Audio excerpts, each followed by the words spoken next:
সংসদ সদস্য ব্যারিস্টার সৈয়দ সায়েদুল হক সুমনকে হত্যা নয়, প্রতারণার মাধ্যমে টাকা হাতিয়ে নেওয়াই ছিল হুমকিদাতা সোহাগ মিয়ার উদ্দেশ্য।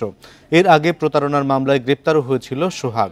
বিকেলে হবিগঞ্জে সংবাদ সম্মেলনে সব তথ্য জানান পুলিশ সুপার আক্তার হোসেন। জানান, ব্যারিস্টার সুমনকে ফাঁদে ফেলার চেষ্টা করেছিল সোহাগ। এখন জন্ম সনদ দিয়ে খোলো বিকাশ স্টুডেন্ট অ্যাকাউন্ট, নিজের বিকাশ নিজে কর। এর প্রেক্ষিতে জীবনের ঝুঁকি আছে বলে সুমনকে ফোন করে সে। গত 28 জুন চুনারুঘাট থানায় একটি সাধারণ ডায়েরি করে সুমন।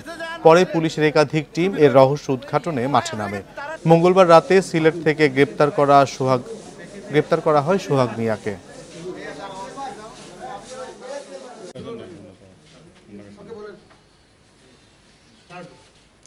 ডার্ক ওয়েবসাইটে গিয়ে একটি লিঙ্ক পায়, সেটা হলো হিটম্যান ওয়েব যে লিঙ্ক, সেই লিঙ্কে সে একটা গল্প দেখে। তো সেও সেই গল্পের ছলেই মনে করেছিল যে আমিও দেখি কিছু টাকা পয়সা এইভাবে ইনকাম করতে পারি কিনা।